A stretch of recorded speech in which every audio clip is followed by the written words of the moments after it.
So mass-mass conversions, we still start with a balanced equation. Next, you're going to do your first molar mass conversion. We've practiced that. It might be an element, it might be a molecule. It comes from the periodic table. And I'm going to call this substance X, so the first one. So this is your first molar mass conversion.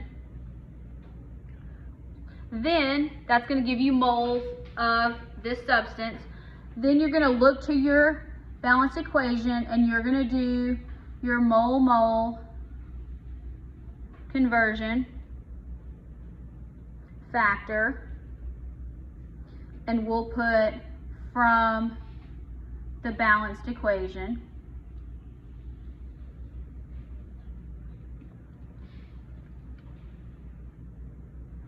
So that's how you're going to get from one substance to another, always through moles in the balanced equation. Now, the last thing you do is you're going to do your second molar mass conversion.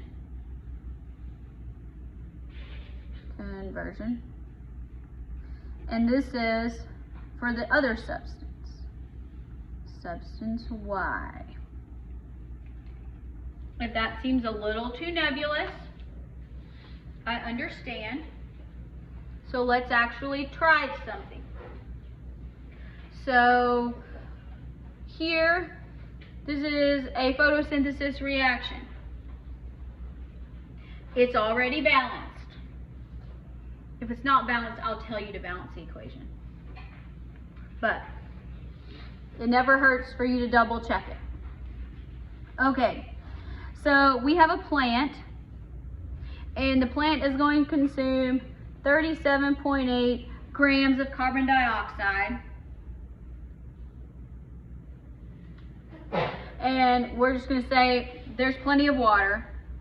As you can tell from outside, there's plenty of water. What mass of glucose? This is glucose. So we want to know the mass of glucose in grams can the plant make. Can we go directly from grams of CO2 to grams of glucose? We cannot. But we can first go to moles and we can calculate. So the steps say we need to have a balanced equation. This equation is balanced.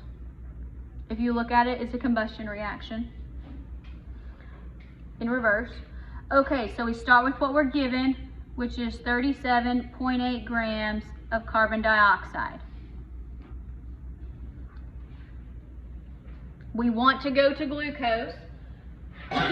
We can't get directly there, but we can go to moles. So we want to go to moles first.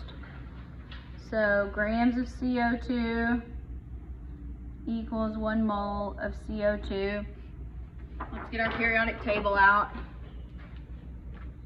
So that's going to be 12.01 plus 16 times 2. 44.01. Yours may be a little different depending on how you round. That's okay. So 44.1 grams. All right, so now we have gotten rid of grams of CO2. Now we have moles of CO2. We can now use our equation to go from carbon dioxide to glucose. So our equation says we want to get rid of moles of carbon dioxide. How many moles are in the equation? 6. That's right. And then we have moles of glucose, C6H12O6. And there's nothing there, so if there's nothing there, we assume it's a 1. It's implied. If it helps you to write it in, by all means do so. Okay, so moles of carbon dioxide are gone. We now have moles of glucose. What is the question asking us to find? Grams of glucose. Can we get there? Yes, from the periodic table. Does somebody have a molar mass for me? It's going to be somewhere around 180. 180.1, that works for me.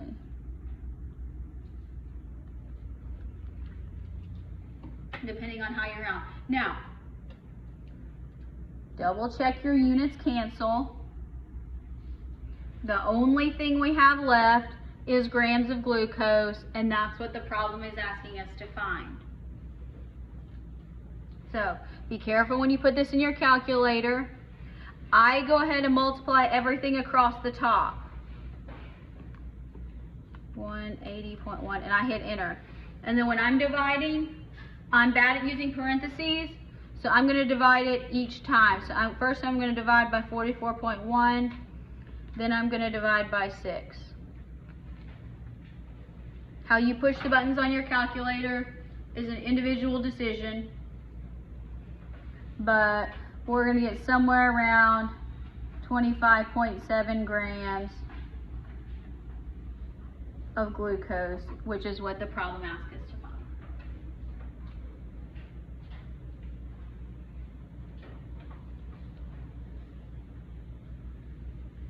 Next one. How many grams of HCl neutralized by a dose of milk of magnesia that has 3.26 grams magnesium hydroxide? We cannot go directly from grams of magnesium hydroxide to grams of HCl. We have to go through moles. Here it already gave us a balanced equation. So let's start with what we're given in the problem. 3.26 grams magnesium hydroxide.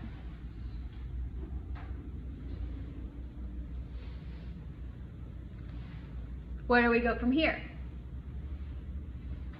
To moles. Yes. So grams. Be careful with the hydroxide in parentheses that you calculate its molar mass correctly.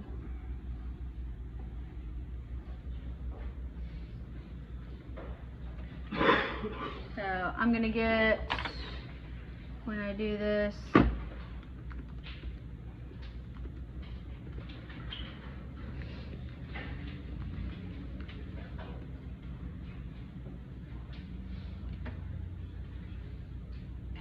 I got 58.32.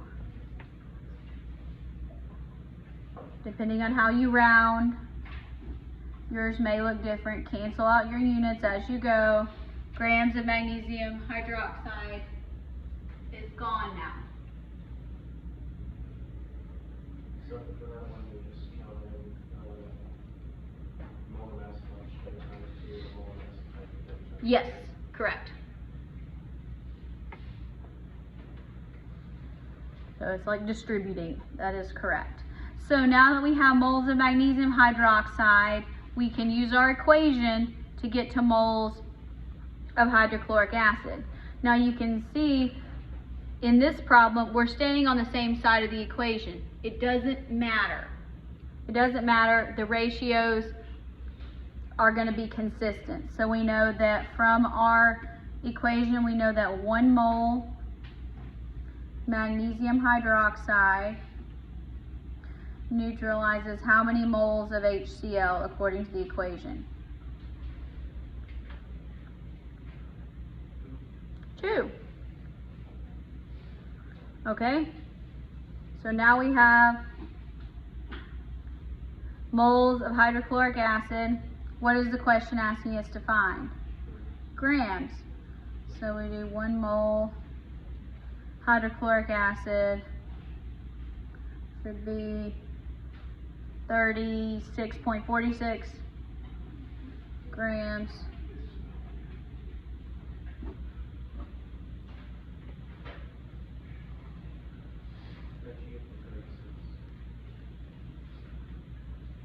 Chlorine is 35.45. 35.45 plus 1.01. 36.46. Did I write it right? Yeah, okay. Sometimes I don't write it correctly, so. Now I'm going to multiply everything across the top, and then I'm going to divide on the bottom.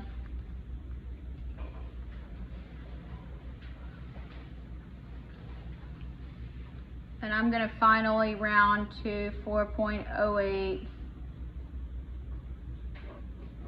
grams of hydrochloric acid. Who's done this before? Good. Who thinks this is easy? Good. Who thinks this is really hard? Who thinks it's okay? Who wants to go home? Me too. Too bad. All right, next one. Hydrobromic acid does dissolve solid iron. Here's the reaction. What mass of hydrobromic acid do you need in order to dissolve a 3.2 gram iron bar and a padlock? Apparently we want to rob something. All right. That sounds like fun. All right. Start with what we're given. 3.2 grams of iron. So that means we need, where do we go from here? Grams to moles. If you're tired of doing this, I understand. It's not going away though. 55.85 is what I'm going to go with.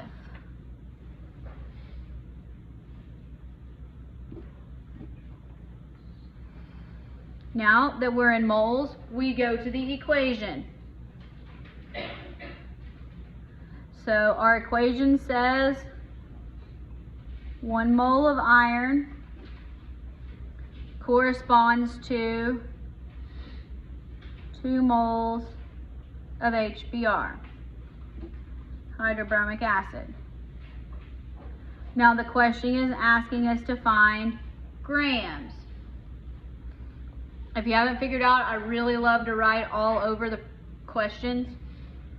It helps me get oriented to them. So I know that 1 mole of hydrobromic acid is 79.9 plus 1.01, so 80.91.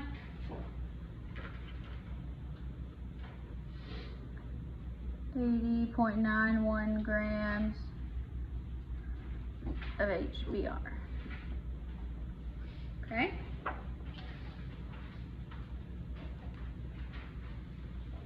Calculate it out.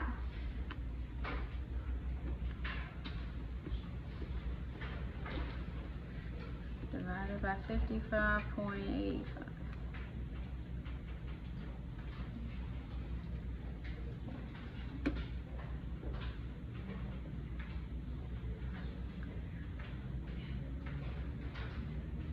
I got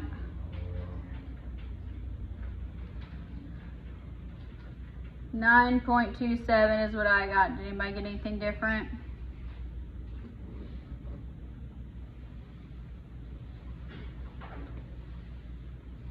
Very good. I know, it's still not going away. All right. What mass of hydrogen would the complete reaction of this iron produce? So we have the same amount of iron, so that's not changing. So we still start with 3.2 grams of iron because it didn't tell us we now have 5 grams. Don't make it harder than it is. So 55.85 grams of iron still makes 1 mole of iron. Now, this time we're going to use our equation to go from 1 mole of iron to 1 mole of hydrogen gas. All right, we're in moles. The question is asking us to find mass. It doesn't specify grams, but that's easiest for me. to say that 1 mole of hydrogen is, I'm going to say 2.02. If you put more decimal places, good for you. It's going to work out about the same.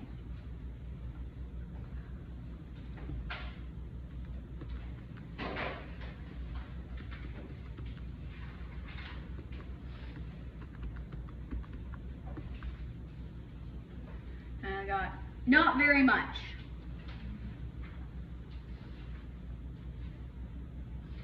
I'm going to round this off as 0.116 grams of hydrogen. Now some of you are going to go, this is really pointless. I had a student once tell me it's a wasted step if it's 1 mole to 1 mole. I don't care, show me anyway. Because it is important, because you cannot go from grams to grams. Even if you consider it a wasted step, do it anyway. All right, last one of these. Then we'll move on to something different.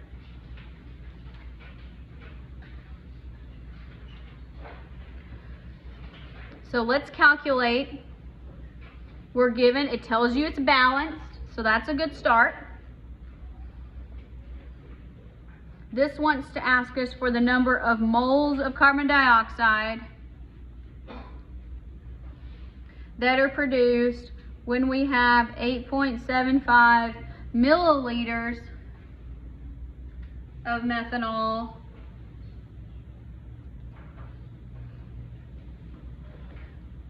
when it says reacts completely, that just means you don't have to worry about oxygen. That'll change in the next section. But so reacts completely means oxygen doesn't matter, it's there in excess. And this also tells us that the density of methanol is 0.79 grams per milliliter. Okay. So once again, we're starting with what we know, what we're given, which is 8.75 milliliters CH3OH. We know that eventually, to get to carbon dioxide, we have to get to moles. Can we get from milliliters to moles? No. We can get from grams to moles. Can we get from milliliters to grams? Yes, we can, because it gives us the density in the problem. So remember that the number stays with what's on top of the fraction bar. So this has milliliters in the bottom. So be careful when you're writing horizontal fractions. Rewrite them as vertical fractions so your units cancel. So 0.79 grams CH3OH per mil.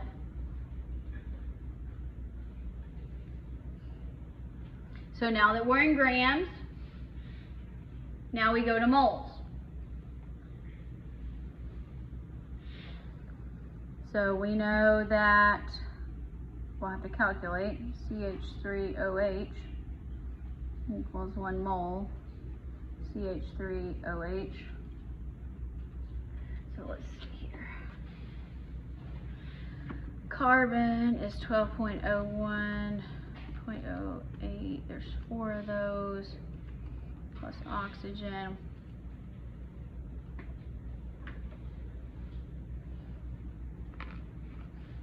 I got 32.04 grams of methanol. Now that I'm in moles, once I'm in moles, I can go lots of directions. But, so here, now I can go to moles of CO2. So our equation says how many moles of methanol? 2. It's just a matter of copying it. gives us how many moles of CO2? Also 2. Now the question here is asking us for the number of moles, so here we get to stop. You could go on to grams if you wanted to, but it's not necessary. The question does not ask us to do that. So let's see, we get 0.75 times 0.79 times 2 divided by 32.04 divided by 2 again.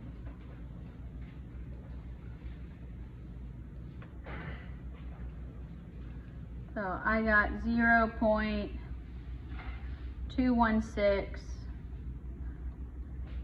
moles of carbon dioxide because that's what the question asked us